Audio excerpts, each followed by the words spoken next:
Well, it's been a crazy, 72 or so hours with a soccer match this past weekend, a city council meeting that seemed to just drag on forever. But props to all of you that made it to the match on Saturday that were at city council or city hall for the city council meeting last night. We're going to talk about all that stuff, plus a little bit more. Let's get this thing going. Welcome to the Podcast of Champions. This is the Orange and Black Soccer Cast.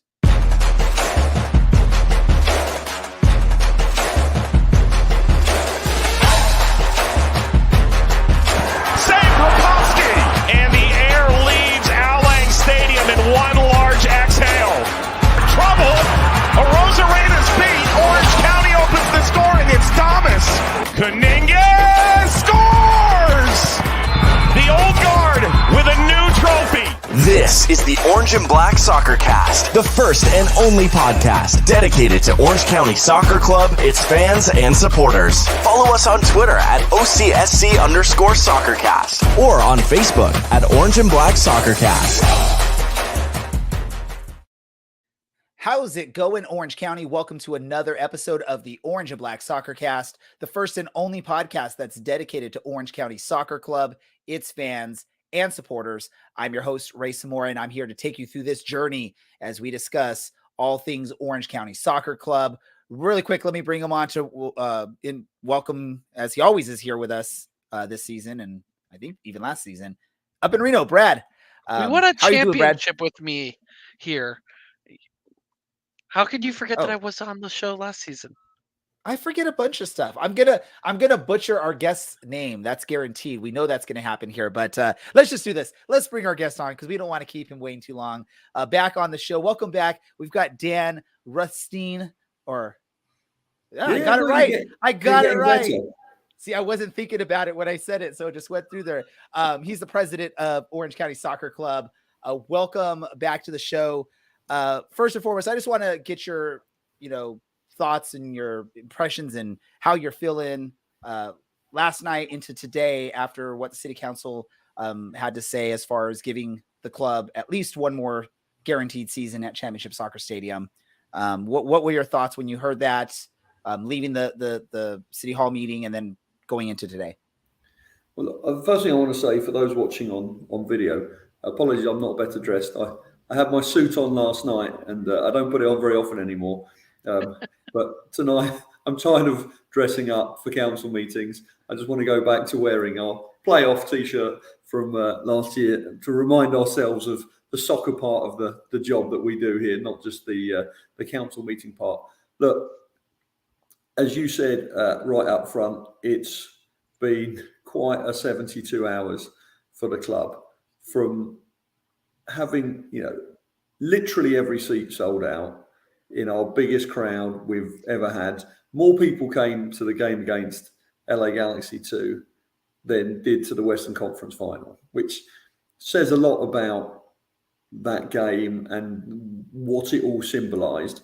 And then obviously 72 hours after the game, an extraordinary number of fans decided that they were prepared to put up with what we thought would be a 3 or 4 hour council meeting and ended up being, I think it was 5 hours and 43 minutes before we got to the meat of the evening. But, I got up there, I'm losing track of time now, but what felt like relatively early in the evening, we got there early enough that I was one of the first speakers, and I stood up there, dressed up nicely, and spoke very politely to the council and said, look, we've come here for one thing.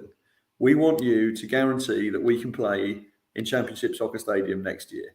That was really what we wanted. We didn't want to make them sit through our presentations. I apologise for the bad language of some of the messages they'd had. I was very nice to them. We were clear on what we wanted. We sat down. We waited 4 hours.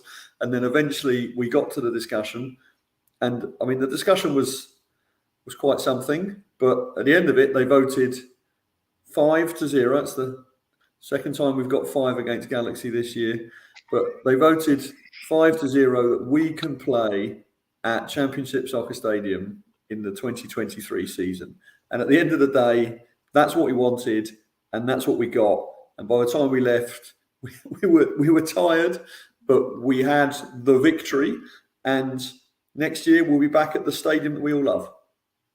Yeah, it was a very long evening. For those of you that didn't attend or didn't follow along either on social media or actually watch the video, I think Brad was watching some of this video, if not the whole thing last night.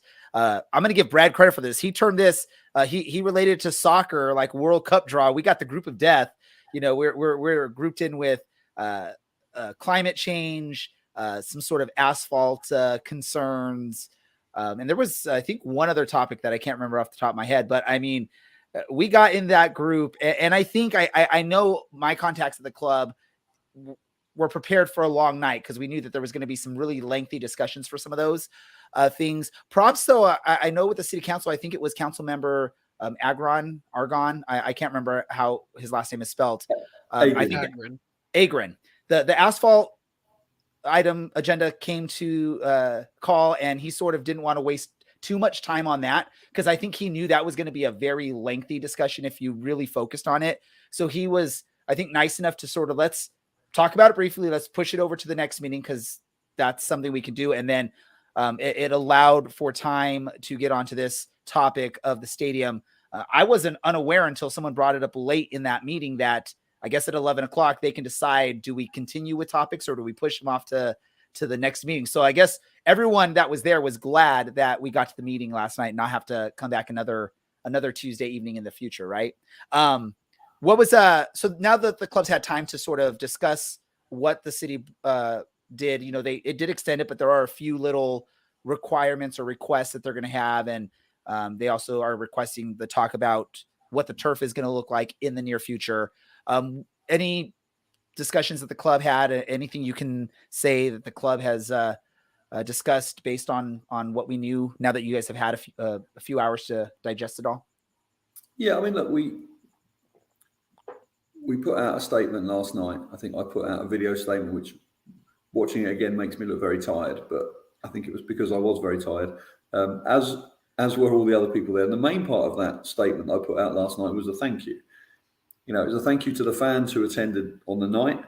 You know, when I said in my remarks that none of us wanted to be at the council meeting, that was not an understatement. You know, none of us wanted to be at the council meeting, and not in a mean way. We just, soccer fans want to watch soccer, and soccer club executives want to organise hot dog sales and bring people into the stadium. None of us wanted to be there.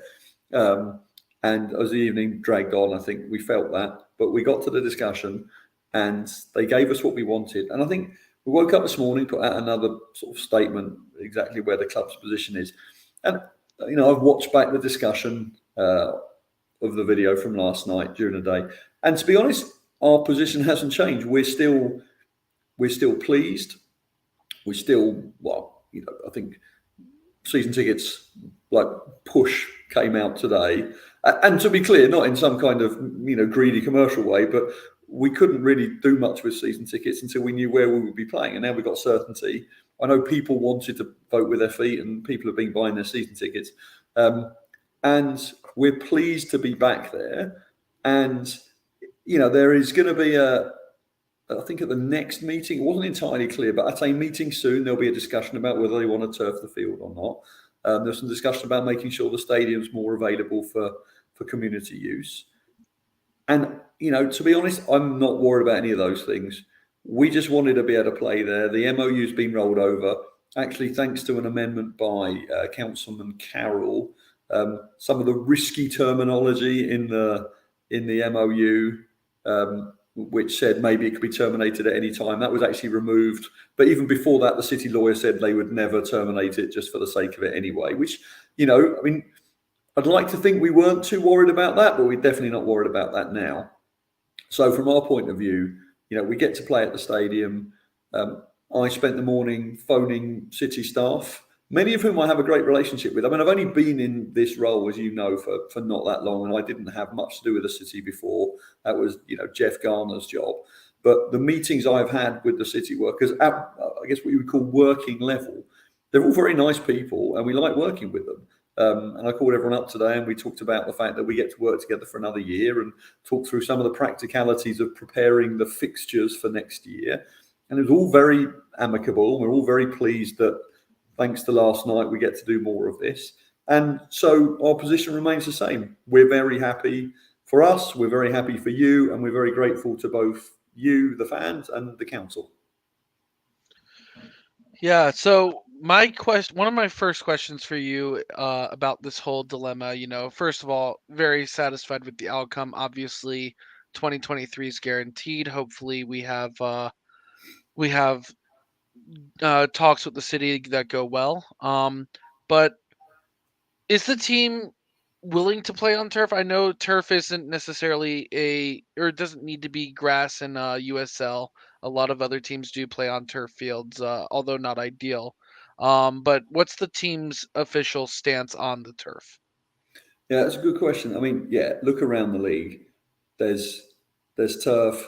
There's stuff that I'm not even sure I recognise from one of the games we played away this year. I don't know what it was, but it was not a great surface. There's baseball markings. There's all sorts. We love the facility that we have. This is why we make such a big fuss about wanting to stay at the stadium. Look, there's nothing in the league rules that would say we would have an issue around it. I don't know how quickly it will happen.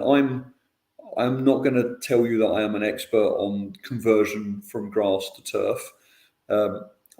They're going to come back and they're going to report on it. There'll obviously there's quite a significant cost to it, upfront cost, even if the maintenance costs are lower than would be on grass.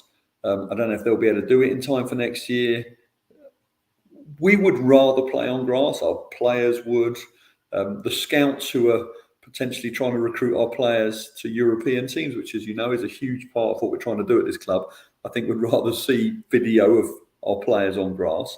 But if it's a stadium with turf and it's a good turf field, then that's fine. But, we're not going to refuse to play there if they turf it. So we'll wait and see what the report says. We'll wait and see what the timing looks like. But from our point of view, the stadium, the seats and the changing rooms and all of that stuff, that's the bit we care the most about, and we've got that. So we'll cross the turf bridge when it comes up at the hopefully next shorter council meeting. All right, and then also the city is part of the deal that's being made with the extending the MOU, is asking the team to come to good faith bargaining. Is there anything, I know I don't want to put you in a risky situation, but is there anything that you are looking for, then the team is looking for, to get out of these bargainings? Anything in specific that you guys are hoping to get other than use of the stadium beyond 2023? Yeah, I mean, so there's two parts to this. So, we are guaranteed that we're playing there next year. That bit was very clear. And then part of it was the staff were directed to start talking to us about what a future arrangement might look like. So the most important thing is, we can submit our fixtures to the USL. They can put it into the big jigsaw puzzle machine that they do, and then work out who we're going to play when next year. So that's the most important thing, because obviously without that, we had a real risk about what was going to happen next year. In terms of the longer term, we are excited to sit down with the city staff and talk about what a longer term arrangement would be. We wrote, I can't remember exactly how long the document was, but when there was a request for proposals for potentially doing more at the stadium in terms of taking over some of the facility, we spent a lot of time putting a response together. It was very detailed. So from our point of view, we would love to explore a version of this where we actually do more. But for now, we're grateful just to be there for next year. And maybe the discussion will be, we roll it over again and we just do the same thing in 24, or maybe we'll be able to do a bit more there. But I think for us, we want to go into this meeting and just have a good faith discussion about what the future can look like. And a lot can change. They're worried about community use. That's very clear. We're very happy to work. We've never sought exclusivity. So we're very happy to talk to other community groups. I mean, there's been games played the day before our games, other sports. There's been games played after our game. One night we were in the stadium having a beer and a bit of pizza after our match had finished. It was one of the 5 o'clock kickoffs. And then some kids came and started, not some kids, but there was a kids' cup final played on the pitch afterwards. We're fine with that. We don't mind that sort of sharing. So we're up for sitting down, talking to them and seeing where we get to. no real expectations at this stage. We just want to make sure that it's a fair deal, and obviously gives us as a club the things we want, and gives you, the fans, the sorts of things you want to see in a stadium. Perfect. I don't know, Dylan. I know you mentioned depending on how the answer came here, you might have a question. Did he answer your question, or do you have something else you want to ask really quick? I think you did, Dan. Just pop on and say congratulations. And I hope you take a little bit of pride from this first hurdle. Look, thank you. And I think I might have said this last month, having me on either immediately after council meetings or the day after, you're not necessarily going to get the best version of me in terms of interviews. But, I've obviously been with the club for a year and a half doing the various jobs that I've been doing. But obviously when I was asked to take over at the helm of the sort of running the non-football side of the business, when Jeff moved on, and a whole list of things I wanted to work on. I didn't think we'd be immediately embroiled in a high-profile discussion, and I'd find myself being interviewed on every manner of media. But at the end of the day, the job of the president is to do whatever we need to do on the non-football side of the business to make sure the business is as successful as possible. And this meant going through this painful and strange and confusing and difficult process. But I think we've come out the back end of this in a remarkable place. So, and I think I'm right in saying this. Now, I'm actually going to ask you guys a question in a second, if you don't mind. As you know, I host podcasts, so I know how to ask questions. So, one of my colleagues in the front office said this to me, I think, between finding out about the whole thing with the Galaxy and that first council meeting.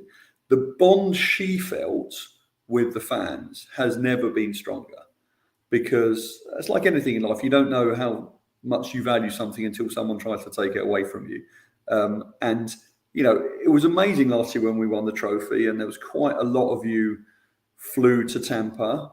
And remember, we're still in a bit of a pandemic, so going to Florida in a pandemic is not great. But a lot of you flew to Florida and supported. A lot of you were at the airport when the Flyers flew back. That's real commitment from real fans. But this is at another level. This is, going to work, writing letters, appealing to the broader community, going to council meetings, which you've now done twice, keeping this in the news. Like, it's a lot, and it means an enormous amount to us in the front office that the fans care about the club. It's not just a fun place to go and eat tacos and drink a beer on a Saturday. Like, this has real meaning. And, we all saw the speeches at the last council meeting. I mean, there were some of us in front office nearly in tears. Just the way, Blaine with his kid and the way Charlotte spoke, it was so powerful. And so none of us wanted to go through this, but now we're through the back end of this. I think the relationship between, the club, the front office and the fans could not be closer. And we're excited to go on this journey with you next year back at the stadium. And I just think, as a club, because we've been embattled, we're all closer together. So actually, I'd like to ask you guys, I don't know if, maybe I'm just seeing things because I want to, but do you feel a connection with the club stronger now as a result of all of this?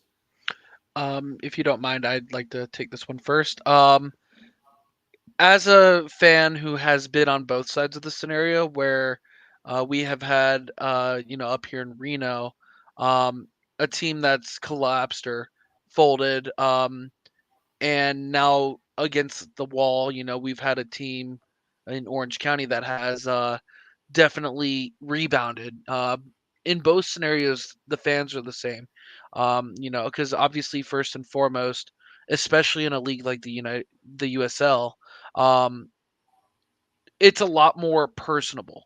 You get to know these players. We are very fortunate. We get to talk to players like Alex, who we'll have on later, like Milan, like Brian, and so on and so forth, who we build these bonds with. And there's no other league that I've ever been with in any other sport that is this personable with players. And it's more than just, for a lot of these fans, it's more than just you go to a game, you watch a game, you go home after the game. For a lot of these fans, it's you go to the game, you talk with players after the game. The players are building genuine connections with the fans, such as you have like Charlotte and Patrick Rakowski. Um, and and it's really, Orange County has done something in a broad community. The Orange County area, the Irvine area, is a lot bigger than up here in Reno. But what you guys have is almost identical to what we had here, where not only are the players so close knit, but with the community, and they're reaching out and volunteering and creating these bonds. And one thing we always ask players when they come on here is to do a local shout out. These players know the community just as well as the people who have lived in the community for 10, 20, 30 years and so on. And it's really important to see that in this community, even though I'm personally not a part of it. Just knowing that the bond that I have with some of the players on the team still, Seth Kasipley, Brent Richards, Kevin Partita, just seeing that these players are still being given the chance to grow and always, learn, and now moving on to other leagues and other areas of the world. It's, we got to talk with Kobe Henry before you got to go overseas, and he's a really good person. And all these players are coming in, they're being given a really good shot, and Orange County is just doing it right. And, we appreciate everything that the team has been doing recently. And of course, the fans are going to come out and back the team up because the team is doing things right. You guys are part of the community, and we're just always so proud of it.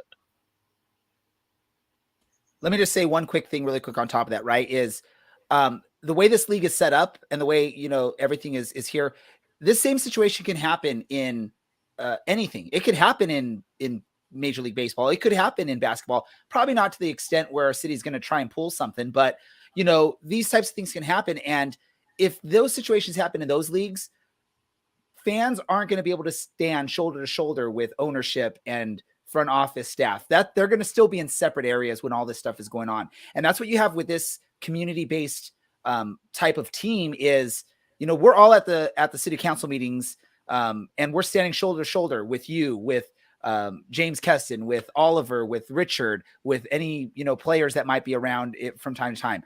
After games, same type of thing. You're seeing that kind of connection where ownership's interacting with, and front office is interacting with fans. And even if it's just giving a nod or something like that, it's not something you get in some of these bigger, gigantic professional sports leagues and teams. I think this whole situation has just brought it that much closer, because now you have maybe two sides that maybe didn't always agree on how things are being done, or what statements are being made, or what transactions are being made with players. Fans might disagree with those, right? But in this instance, everyone had one united goal, and that's to keep Orange County at the Great Park and Championship Soccer Stadium. So it allowed for this moment where now you have this sort of bond now that you didn't have before. And I think that's a big, unique part of all this as well.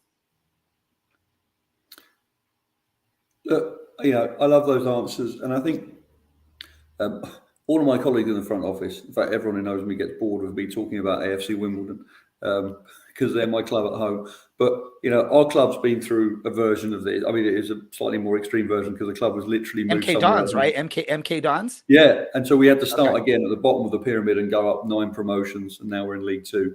But I've got friends who are Man United fans, Fulham fans and Arsenal fans and so on. But when I took my boy to his first football game in England, we sponsored the match. So, it was, today's game brought to you by, and it was my son's name on the front of the programme. We were in the dressing room before the game. We were talking to the manager. He obviously led the team out, all that stuff. And, I'm still friends when I know all the sort of club hierarchy there. But if you support Arsenal, you support Tottenham or Man United, there's no way that you as an individual can pay for your kid to, be with the manager 20 minutes before kickoff in a fixture. It just doesn't happen. And obviously those clubs are, there's nothing wrong with that level of soccer, but the bonds you form, the fact you can know players, you can interview players, it's very, very different. And when I was given the chance to work at a club like this, for me, feel like I was bred for this, because I've grown up with a smallish team. I mean, there was more people in the stadium on Saturday and actually the West Conference final than the lowest ever Premier League crowd, which is Wimbledon against Everton, which I was at as well. It was 4,200, I think it was. So, for me, I'm used to crowds of about this size and teams where you've got access to players. And obviously, because of what happened to Wimbledon, that bond between the players and the club and the fans is so different. And look, there will be times next year that, I might come on your podcast and you might shout at me because we've just sold a player, or, the price of the food and the food trucks was higher, or we didn't open the gates when we said we would, or whatever legitimate concerns as fans and the things you get annoyed about. And that's fine. But for this moment, there was we had a shared enemy, I guess, and a shared goal. And anyone who sat through 2 council meetings, you can never forget the bond that you forged during 10 hours of local council discussions. So, we're very grateful to the fans, and I think people won't forget this for a long time. Yeah, I think we're all excited about the outcome of that. I want to let you go, but really quick before I do, I feel like Dylan may feel left out because you mentioned Everton, you mentioned Tottenham, but you didn't mention his Hatters. So I just got to throw that in there so that Dylan feels in the conversation. He's a Luton Town supporter when it comes back to England. Yeah, so the second lowest crowd in the Premier League was Wimbledon against Luton. And interestingly, when Wimbledon played Luton in the conference, so the 5th tier, there were more fans at that game than when we played each other towards the end of our time in, I think, the old First Division. So they've been through a bit of a journey as well. Fun talk of lower division English soccer there. It's rare we get to do that, Dylan. Yes, it's rare. Hey, hopefully as things have gone for AFC Wimbledon and how things have gone for Luton, hopefully that's how things can keep on with Orange County. Absolutely. Look, I know you'd much rather talk to up-and-coming star Alex Villanueva than me. So I'll excuse really quick, though, Dan.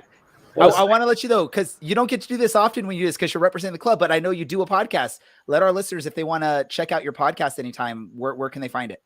Oh, well, that's very kind. So my football podcast is America, the Beautiful Game, where we talk about the relationship between football in America and in Europe, which Oliver Wiese has been on, and people like Warren Barton, and weirdly, the Liverpool throw-in coach. And then my whiskey podcast, United States of Dramerica, which James Keston and Oliver Wiese have been on. And then I have a Hollywood podcast as well called Screaming into the Hollywood Abyss. And the only football link there is that the exec producer of Ted Lasso, Bill Lawrence, was on that one talking about the Ted Lasso story, which was absolutely fascinating. So, yeah, I host 3 podcasts, but none of them are as good as yours. Oh, you do not have to lie on this show. Trust me, you do not have to do it. We even know our podcast isn't that amazing. So, but we appreciate the kindness, Dan. Dan Rutstein. Yep. I have to just make sure I'm getting it right. President of Orange County Soccer Club, ladies and gentlemen. There you go. I'm going to just have to say it like 50 million times between now and the next time we have you on here so that I don't even think about it. No, I appreciate you getting my name right. And also, look, one last thing. I've said this last time and we'll keep saying it.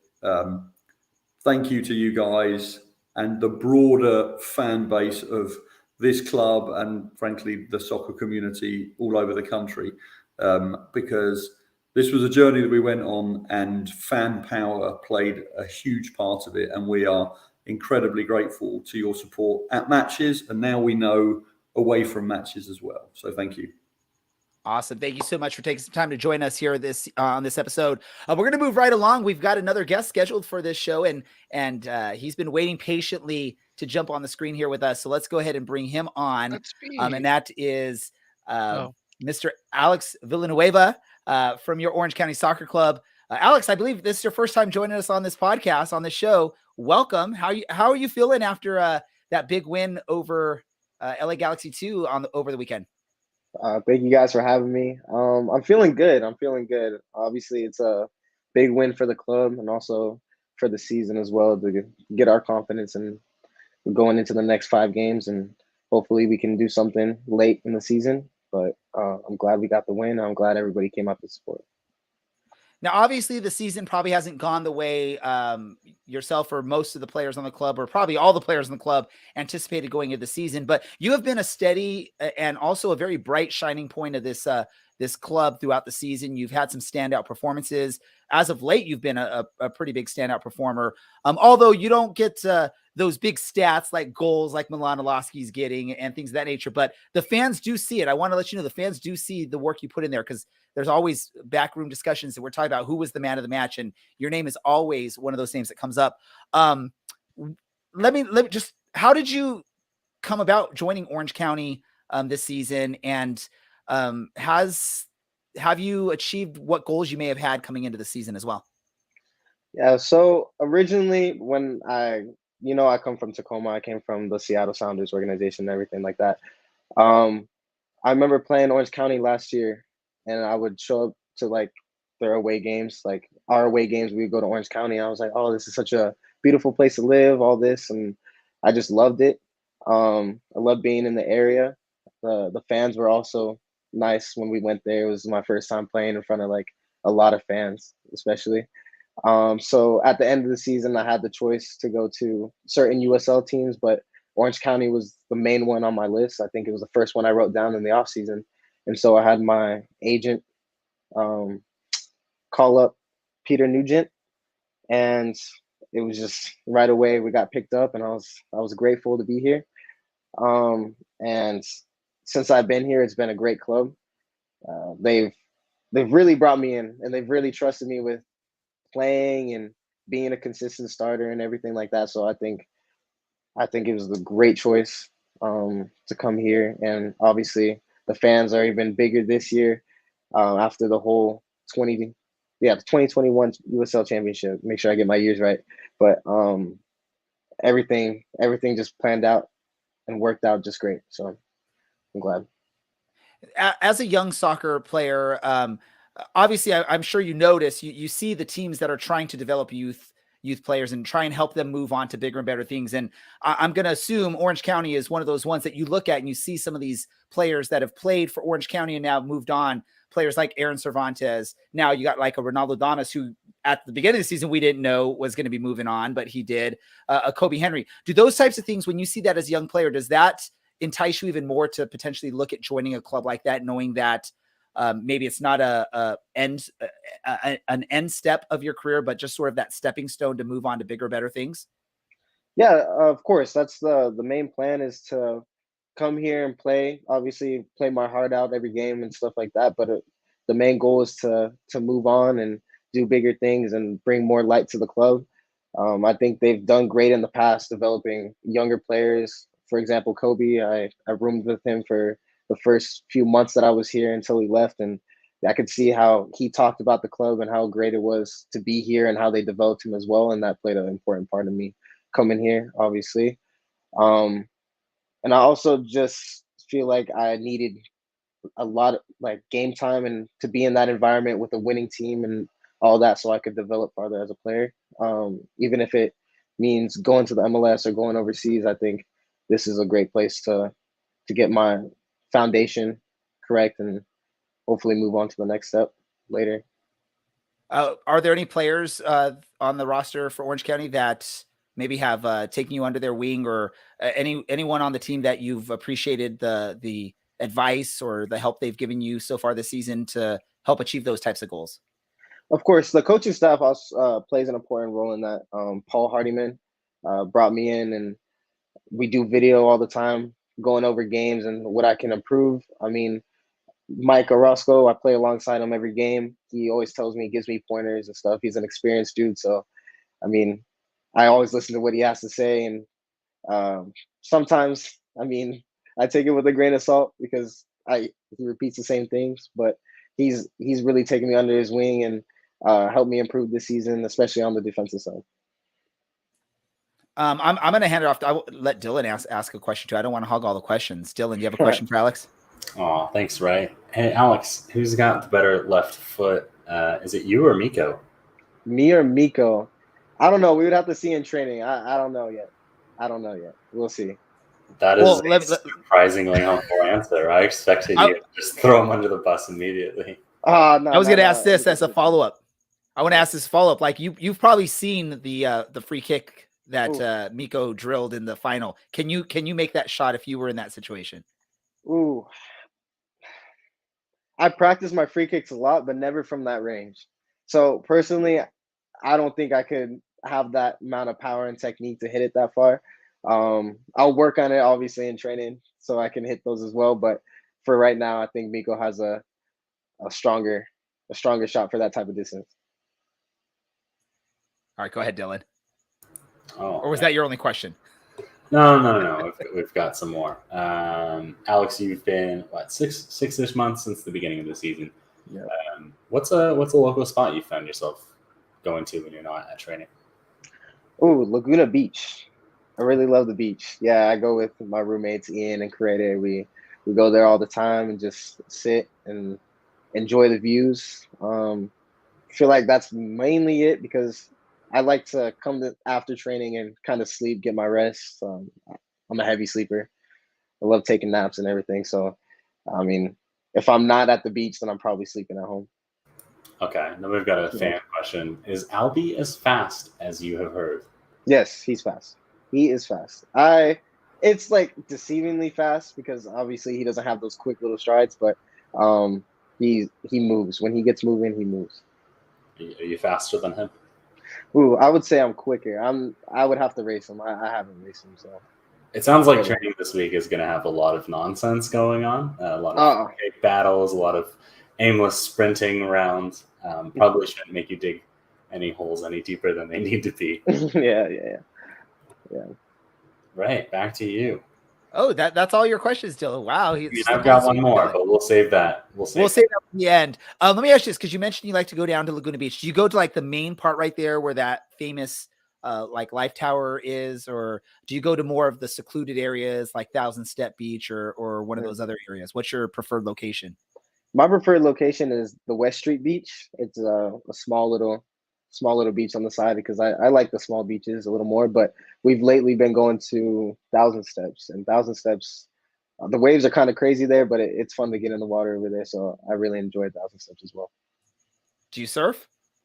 I don't surf. I wish I need to pick that up. Yeah. Is there any local, like when you're down in Laguna Beach, is there any local like coffee shop or food place that you go to any chance you get, or is it just pretty much you just go hang out at the water and then go home and eat at home? I pretty much go out to the water and just eat when I'm at home. I mean, we went to the main beach one time and went to a breakfast spot. I paid $8 for orange juice, so I'm never gonna go there again. But it was good. It was good, but it was just too much money for me, on the beach and everything. So how much is orange juice back in Tacoma? Ooh, say $3 max. $3 max. Well, they don't know what the sun is up there, so you don't have to worry about it. Thank God the season runs in the summer, because I have a lot of sympathy for you being there through the winter, because that is a brutal time. Off season is so brutal. I mean, you got the rain and it's like 32 degrees and everything. So going out to train, it's kind of difficult, but I mean, I enjoyed the cold as well. And now you've got the complete other experience, the other side of it. Exactly. Nice SoCal heat wave and 70% humidity constantly. Oh, I know. I'd be sweating a lot in the game. That has to be horrible playing in that kind of weather. I coached my son's team and we played a tournament over one of those weekends and they had to play 3 games and they were just dying out there. I'm going to let you get to your question, Dylan, but I have one more question before we get there. Alex, if you were to pop open, I don't know what you use, Spotify, iTunes Music, whatever you use to listen to music. If you went and opened it up right now and push play, what song is playing right this moment? Ooh, that's a good one. I think probably, Paul Bear by Babytron. It's a Detroit rapper that I really like. And I think Dylan is very knowledgeable on is it Babytron? Dylan knows that stuff. Really? You do? Dylan, what's your favorite Babytron song? Hey Alex, could you say the title of that one really quick? I really appreciate Ray throwing me under the bus because no one else is here to be thrown under the bus. Thanks, Ray. Thanks. One more question, then I'll get to your last question, Dylan. Alex, if you had a top 5 all-time soccer player list, who's on your list? Like, who are your top 5 all-time players that you look up to, maybe want to imitate or mimic? Ooh, that's a good question because it changes a lot. But since I was like 13, I've always loved Eden Hazard. Always put him at the top of my list. I mean, he hasn't been doing too well as of late when he went to Real Madrid, but Chelsea Eden Hazard was definitely my top one.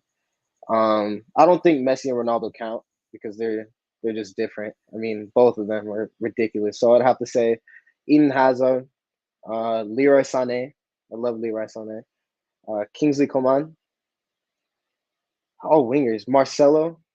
And then probably now João Cancelo. I think those 5 are ballers. I was gonna say we get an idea of what position you really look at, and you try and mimic your game off, right? There are all those quality wingers you're looking at and studying, right? Yeah, of course. I used to be a winger, so I used to just watch highlight videos of all of them and used to love it. And now I'm more defensive, so I watch more defensive videos, and that's why I have respect for Marcelo and João Cancelo as well, because they can do both. And I want to be that player that does both as well. All right, Dylan, go for it. Ask your question. Okay, we got a couple questions. We'll make it quick. Any taco spot here in Orange County that you found that you love, that you want to shout out? Ooh, so I haven't been to that many. I forgot what this one was called. It's not even a taco shop. It's like one on the side of the road. It's somewhere in Santa Ana. I totally forgot what it was called. I think it was Angels Tijuana Tacos. I'm pretty sure. I think it's pretty good. And then, I mean, I've been to Taqueria Oe as well. And I think Taqueria Oe is pretty good as well. Oh, look at that! They must be paying you well. No, knowing that you're going to Santa Ana to get your tacos says a lot about you already know where to go. Yeah, it's certainly not going to be a Baker Ranch. Exactly. Yeah. Okay, Alex. Back to the field side of things. What's been the most difficult transition as you kind of work your way back and playing as like a wing back, as a fullback? What's been the hardest part for you? So, like I said, I came from being a winger and everything. Then I got transitioned to a left back in the academy when I was 17. And it was kind of hard because I didn't really have anybody to teach me how to play the position. So I just kind of figured it out by myself. And I remember my first professional season, they put me as a left back in my first professional game. And I think I played left back maybe 5 times before I went into that game against Sac Republic. And it wasn't a bad game. I think it was a good debut, but the defensive side, I would fly into tackles. I just didn't care. Like the defensive side, I would just try to take everybody out. And I think that worked for me that game. But then the games after that, I realized it's a lot more than just winning the ball and stuff like that. So over the years, I kind of looked at videos. I went over with coaches and stuff about my positioning, my just approach angles and all that. And I feel as if this year at Orange County, I really honed down on blocking crosses, the important defensive side of the game, because I've had so many reps in that position.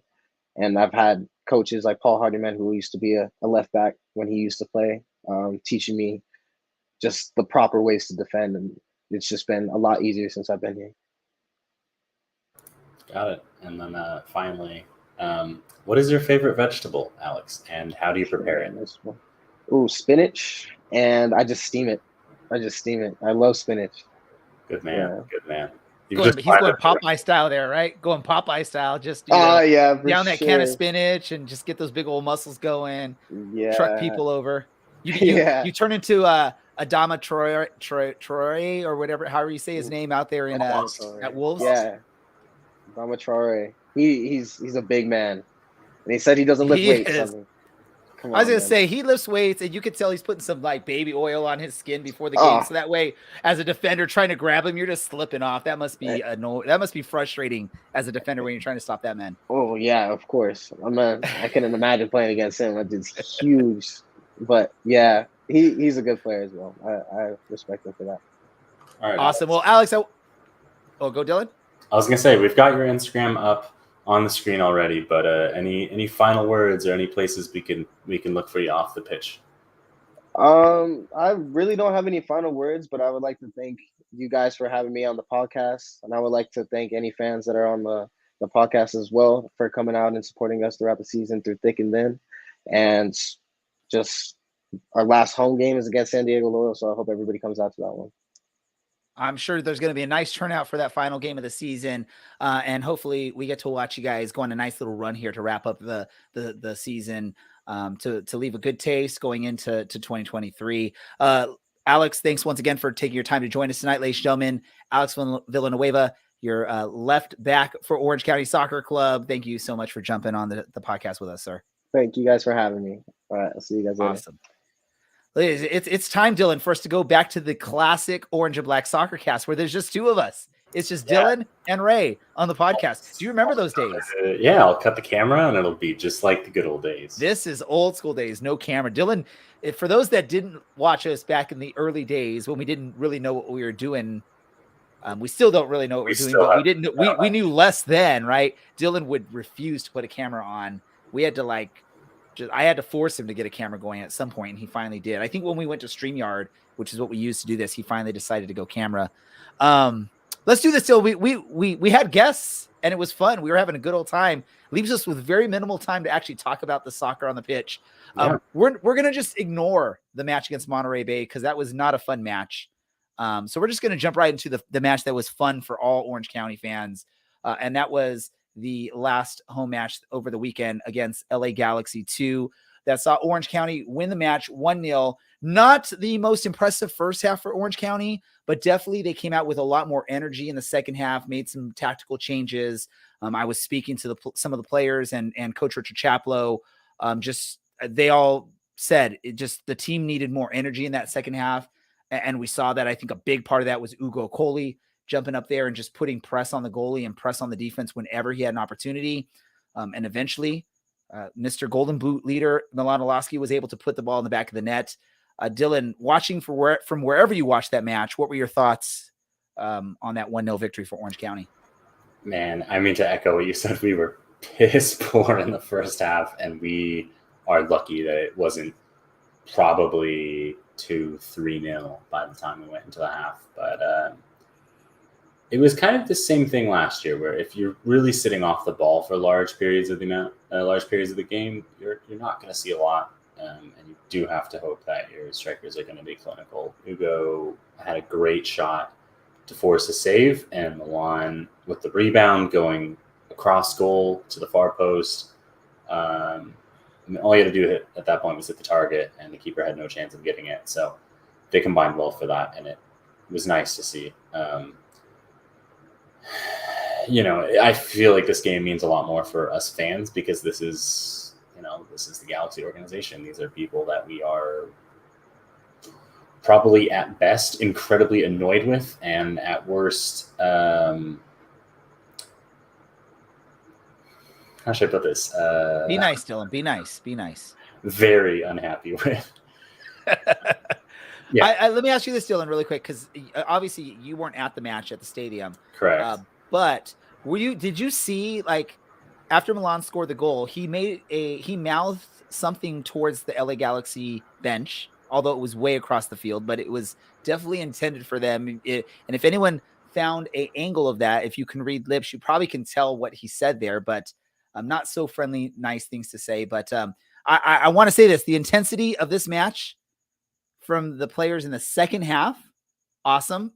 I want to give props because we're looking at the highlight right now on the video feed here of the red card with the player from LA kicked Ugo Coley when he was down. Ugo got up and got in the face. I want to say this, in many other matches, we're seeing a double red there. It's sort of like what we saw, I believe, from the incident with Longmire against San Diego and Vassell, where Vassell did something, was more the aggressor. Longmire gets in the face and the ref just pulls out a double red. In this case, I think because the ref is in a great position, sees exactly what happens, and is accepting that, the player got kicked right in the gut while he's on the ground. He's going to get up. As long as Ugo doesn't take a swing or headbutt, I'm not going to give him anything. So props A to the ref. I know we like to bash refs a lot on here for poor decisions, but I thought that was a really good decision from the ref not to do that all too common double red card for a situation like that, right? I mean, that was the right call in that situation, I feel. Absolutely. And Ugo was smart enough. I mean, he had to have known at that point, like, there's no way Carlos Harvey's not getting sent off for being an absolute, trying to keep his family friendly, but a-hole. I'll go with goon because that seems to be like the only thing he's capable of doing in this league. A couple months ago, I'm talking, this is like a multi-game suspension in the NHL, coming across a guy and going head high. So, he's good for a red card. Preston Judd's good for a number of yellow cards, as he proved in this game. Ugo is smart enough to keep his hands down because you don't need to go and get yourself sent off there. That's not going to help you get any more playing time. It's not going to help your team win. But he wasn't going to sit there and take it. And credit to Milan as well for kind of getting in the way, especially as soon as he saw that card go. I mean, he really stepped in front and was just like, okay, we're going to go over here and you can run your mouth, but nothing in front of the ref, nothing to get yourself into any trouble. Look at that. Wow. Our producer's on it. Thankfully. He was ready for that. He was ready to pull that video up once we knew we were going to talk about this. That was, yeah. Yeah. I mean, so if you look at a player like elbow another player in the head in the midfield, it doesn't look great. And especially when it's clearly avoidable. I can't tell intent, but it's avoidable there. And then you see him kicking a player on the ground out of frustration, and you just it's ridiculous. I was very, very harsh of Michael Roscoe a few years ago in 2019 when he elbowed a player. And you don't see him kicking players on the ground. You see him running his mouth quite a bit. And I think that's part of that competitiveness and part of that trying to wind up other players. But we didn't react because I think in years past, 2017 comes to mind. Lamar Batista was subbed on, and within 90 seconds, there were like 2 or 3 red cards. Ami Pineda kicked a player and I think was suspended for, I want to say, 7 games, might have been 3. So, there's some growth on the team here, and there's some level of maturity and that has been lacking in the past. But yeah, hey, if this one moment doesn't kind of sum up Orange County, we're having a crap season.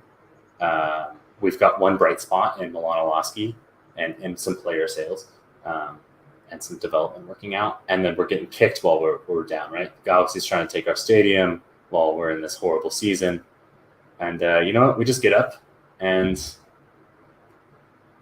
F those guys and get up in their face and say, no, I'm not down with this. This is a load of feces, and get back with it with 3 points, and get back with it with getting to have a stadium for their season. I believe the term we like to use is malarkey. Yes, we're not down with malarkey or whatever the line is. It's been too long. The interesting thing with that kick from Harvey, right? They had already been red carded. It was a second yellow, but they'd already gotten a red card from a very similar thing earlier, where although that one was kicking the ball into one of Orange County players' body or face or wherever it hit the Orange County player. And then you look at Harvey's reaction when the red card comes up. He's almost shocked that he got a red card. Like, I guess, that's just what to expect with him, right? I mean, he's shocked that he gets the red card. And that's the weird part is, dude, what do you expect when you kick someone in the gut when they're down, right? I get that. The Preston Judd, wasn't malicious. It wasn't dangerous, but it was intentional, kicking the ball at a player's face, and you're already on a yellow card. You don't do something stupid like that. But again, this is probably why you're playing for what's going to basically be a tier 3 team next season if you continue playing with this team. So that's what you get. It'll be curious to see where these guys go. Both of them are definitely fringe MLS players, and I just personally hope that we never see either of them in an Orange County jersey because both of them are so unlikable. So overall, were we pleased with the outcome of this match, Dylan? Yeah, that's another clean sheet, and I know it hasn't been all that long, but we have very, very few clean sheets this season. it's a step in the right direction, albeit too late. And I don't know, maybe that mentality is there. You can see the frustration in the last couple of weeks from players. Ugo was absolutely right to give Milan an earful for not squaring the ball to him, because he does that. He scores that 9 out of 10 times, and it's 2-0, and we sit pretty. We don't have to worry about it at all. They're not coming back from that.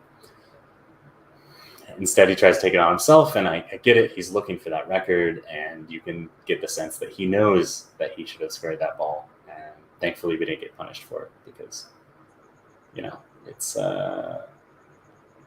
the season is, we'll say, done. Obviously, there's a few games left, but there's no hope of playoff contention at this point. A lot of these guys are playing for contracts, and if Ugo can get another goal, playing the kind of part-time role that he has, his stats look better. He can either secure a better contract here or a better contract elsewhere. Milan clearly on his way out, and as he should be, because he's had an absolute lights out year. Other guy, don't mess with their money. I get the frustration. They want to win, but they need to do well to secure work elsewhere, because there's a good chance we don't see a lot of these players back next year. And so I understand. Hopefully there's more teamwork in addition to dedication in the next couple games. Yeah, I just want to give big props to Ugo. Ugo was a big part of that second half resurgence and energy. When he stepped off that pitch, and I actually pulled him aside to interview him, dude looked like he had just came out of the shower. That's how just dripping wet he was from everything he left on the pitch. He had a conversation with Coach Chaplow. Seems like, Chaplow recognizing what Ugo did out there.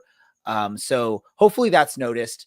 For as much as maybe Ugo has struggled from time at times with the Orange County, maybe to not live up to what fans maybe expected out of him, former MVP and whatnot. You can't fault his commitment, his energy in situations like what we saw in that second half against LA Galaxy 2, because dude was playing the high press like his life depended on it. He was pressuring anyone on the defense or goalie or the goalie that had the ball. He was running at them 100%. And I mean, it was his shot that, rebounded off to Milan Oloski that caused that goal, or that was the reason for that goal. Without Ugo's energy out there, I don't think we pull out that victory. I think it ends up being a 0-0 draw or even a potential loss for us. So, although again, statistically, just like we were talking with Alex, there's not many statistics that you see from him that are like those like headline statistics, but without Ugo, you don't have that type of victory in a really tight contested match. So he's doing things that the statistics don't show. And I know, again, the fans see it. I know a lot of the fans were raving about Ugo's performance there in the second half, and knew that was a key part to why Orange County succeeded there. Yeah, we should be. This is not the Ugo that we saw the first game against El Paso in 2020. This is a completely different person somehow. And look at the amount of dirty work he's been doing. Look at how far deep he's willing to come. And he's very much like target man, hold the ball up, get others involved. And he's, I'll drop 30 yards back into the midfield to give you an outlet, lay off a simple pass, and I'll get back up to the top of the pitch to try and create something. Very, very selfless of him to just run and run and run and run and to create. And so I hope he's, out in Milan, bought him some food, maybe a nice dinner or a beer or two after that game, because he absolutely deserved it. That's a nice thing. They wear those tracking vests. So at least, back in the days, someone could say, hey, I was running like crazy, and there'd be really nothing to back it up. Now they have statistics that show how much you're running in a game. So Ugo can at least go back and say, hey, look I was doing what you told me to. I was running all over the damn field, making things happen. Let's move on real quick. I don't think we have our score prediction standings available on this. I have no idea who's winning. I'm sure it's still Alan at this point. Yeah. Sure. Although he had a weird random scoring for this week, so maybe he got hurt a little bit. I don't know, Dylan, were you here when we picked his scores? I was. It was the mileage of them. The mileage stuff. Yeah. A mile in the mileage, the distance between a flight from San Diego to Sacramento, California. So I think speaking of Sacramento, for Orange County winning. Speaking of Sacramento, that's who Orange County plays next. We're not going to really preview the match. We're just going to pick our score predictions because we're running out of time here. I think Alan did go ahead and submit officially a score prediction. So we will take his official submission, which I believe was 2-1 for Sacramento. I don't know if Brad submitted anything. I really don't. I think he said it was going to be 2-0 Orange County. He darn says it, I wanted to... Weekend, excuse me, 2-2. 2-2. Okay, so Brad says 2-2. Dylan, what do you say? Man. Ooh, they're going to have their first team back. I'm going to have to go 3-2 Sacramento. Perfect. Does anyone remember what my prediction was for the LA Galaxy match? Was it like 10-0 or something like that? I can't remember. I don't remember this.